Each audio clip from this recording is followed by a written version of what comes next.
यार, the weather is so nice. I so feel like going outside.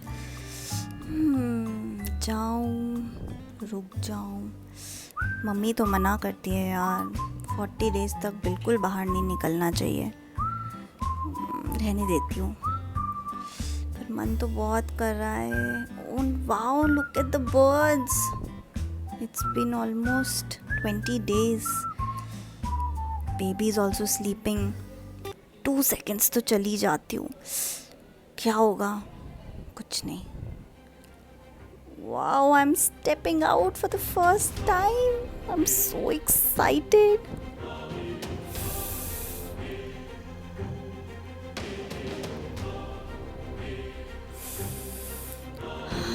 It smells so good, so fresh. Oh my god, ये क्या हो रहा है? Oh no. Oh, did I do anything wrong coming outside? No. No.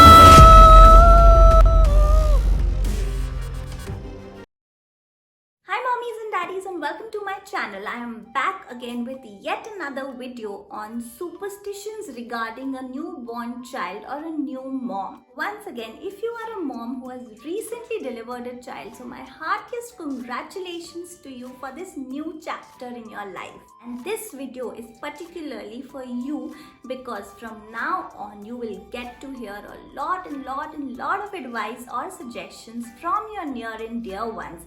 But do you really want to follow them blindly? Because of course, if you get to hear the same thing over and over again from various people, you tend to agree to it or tend to treat it as truth. But my suggestion is that do take an informed decision. That's the reason that I am here with this video, so that you can make up your mind and take a call. Come, let's get started. The myth number 1 that is very common to new moms is confinement of 40 days. I feel that there are two ways to look at this. One way is looking at it as total confinement and the other way is freedom. Yes, you heard it right. I have gone through this, 2 of my children, and I found it that these 40 days were the most beautiful days during my initial journey with my newborn child.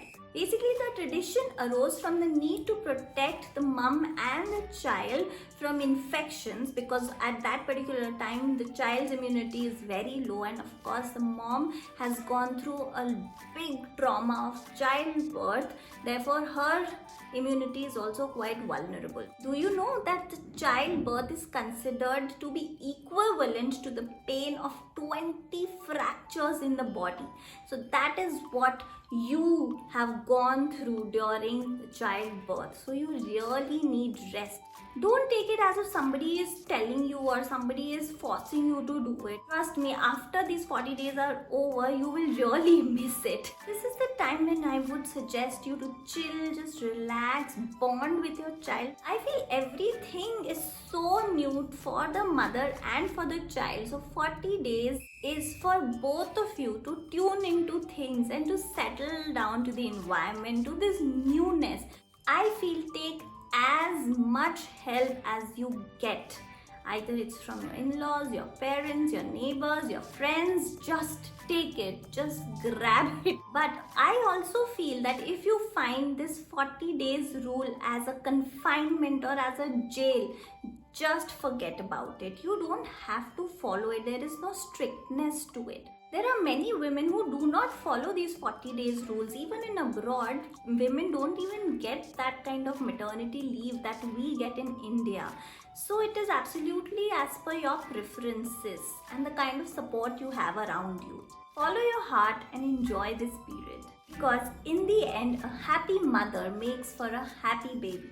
Myth number 2 regarding mothers is their diet. Eating laddus, pinnies, drinking jeera or sauf ka water, ajwain, kamar ka haldi doodh, lot of dry fruits. So different traditions or religions have different way of providing diet to a new mother. I feel about it is that Indian food has the power of making our body healthy. And as I said, that a new mother has gone through a pain which is equivalent to 20 fractures. She really needs that strength, that energy, that nutrition, that medicinal value that Indian food provides you. I am more towards home remedies than going for a medicinal approach. So Kamarkas, as the name suggests, it really strengthens your back. Ajwain is supposed to be very hot and it has a feature of cleaning your body. So I don't know whether you've heard it or not. When you have stomach aches, it's good to take ajwain with little black salt and it helps in clearing your stomach and clearing your motions. So that is one reason new mothers are also given ajwain ka pani.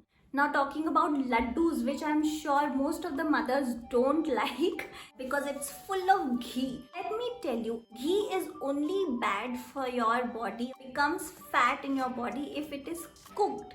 But this particular ghee which is used in laddus and pinnis is in a raw form, which is actually good in strengthening your bones, in strengthening your muscles, your body. I actually had all the laddus and all the pinnis that I got during my post-delivery time. And the gond, which is the key ingredient of this pinni, again as the name suggests, works as gond, which is like a glue that pulls back all the muscles or the ribbed tissues during childbirth, and it helps in placing all your inner organs back in place. Haldi doodh, which is now named as golden milk. So again, it helps in clearing your body, it helps in giving you immunity boost. So it has a lot of medicinal properties. My suggestion to you is do not avoid the food items that is given to you because they all come up with a scientific and a logical backing, and it is going to help you in long run. Do not worry about that fat and the body weight that will increase. No, because that's the time that you need to gain that strength, and with that strength you can later on work out to kill that body weight or to get away from that fat. But if you don't have that strength, that inner strength, you will never be able to do that. So my suggestion, go ahead and take a bite. But again, it all depends on you. Of course, if it is making you cry and if it is making you puke, then do not do it. Now, myth number 3, which is related to your newborn child, is immediately after the childbirth, make your child lick onto honey. I will say it is an absolute no. Even the doctors recommend that honey is something which should not be given to a child younger than 1 year of age, because honey contains a particular kind of bacteria which can cause infection or botulism to your child. So absolutely no. If you really want to follow a tradition of making your child lick onto something, why not make them lick your own breast milk? That's what I did for both my children. And the whole tradition behind it is that honey is sweet, so once the child will lick onto it immediately after the child has come on the earth, your child will become a sweet person or a sweet spoken person. But it is an absolute myth. Honey does not help making your child sweet. It of course can be absolutely dangerous. So please, I totally recommend not to go for it. Myth number 4, putting kajal on your child. You must have seen many parents putting a dot of kajal on your child's forehead or in their eyes. So I think forehead dot kajal is still acceptable, but not at all for the eyes. It is so dangerous because obviously you don't have some kajal pencils for such newborn babies. You will have to make that kajal powder and apply it with the help of your fingers. So imagine the kind of germs your finger has.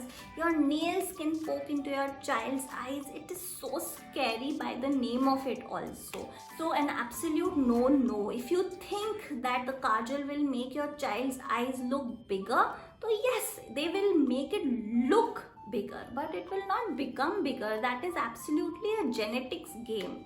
Talking about the dot on your child's forehead, it is absolutely your wish. If you want to do it, you may follow, but it has no concern with keeping evil spirits away from your child. I have 2 children and I have never put such a dot on their foreheads, and touch wood, they're absolutely fine. Take your own call. Myth number 5. Giving formula milk to your child is way better than breast milk because mother may have a low supply of milk which we are not aware of. Like, no, this never happens. It is nature who has given this to us. Have you heard that this cow did not give enough milk for her calf? No, this is nature. God has made it and it will be absolutely sufficient for your child. So do not go for formula milk or cow's milk at least until your child has become 6 months old. Even doctors nowadays suggest that a child should be absolutely breastfed until 6 months of age. No licking of food, no giving of water or sugar or anything, anything before 6 months of age. Myth number 6. Never show mirror to your newborn child. I have heard stories like if you will show mirror to your child will go crazy.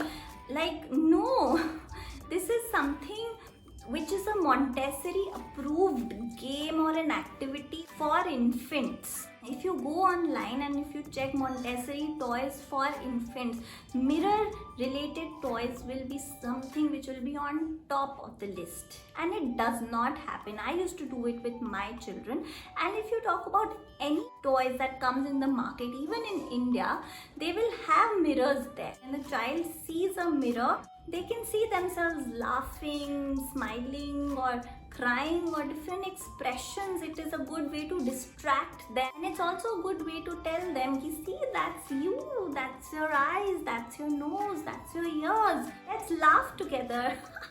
Let's be sad together. So there are different kind of games that you can actually play with your child with the help of a mirror. So do not treat it as something evil is going to happen, because nothing happens, because that's an absolute myth. Myth number 7, that you should shave your child's head. You won't believe, for my first child, I myself got her mundan done, but it was such a traumatic incident because she cried so much. It took us almost 2.5 hours to get her hair shaved off, because she cried and cried and cried and cried, and that is when I actually took an oath that I will never get a mundan done for my next child, and I never did. And her hair are absolutely nice and healthy and beautiful and longer, of course, compared to my first one. And if you see, I don't find any logic behind it. There are children abroad, there are children in other religions also that do not follow this particular rule. They're absolutely fine, they have beautiful hair. So this is an absolute myth. You can totally avoid it if you want. So that was the list from my end. These were the common myths that I myself have experienced and have seen new parents struggling and juggling through the thoughts whether we should do it or whether we should not do it. So I personally suggest that there is no strict rule to it. There are no scientific connections to these myths. So do it only if you feel that it's important for you, for your culture, for your tradition, for your family members, most importantly for your child. Do it if you can follow it. Listen to your heart always. That's all from my end. If you are a mother who have recently delivered and have undergone any particular advices which you would like to share with us, please write down in the comments below, from a mother to another. If you like this video, please press the like button and do share this video with other new mothers whom you think it will help, and do subscribe to my channel for more such videos on parenting and related to motherhood. So that's all from my end. Thank you so much. Namaste. Bye.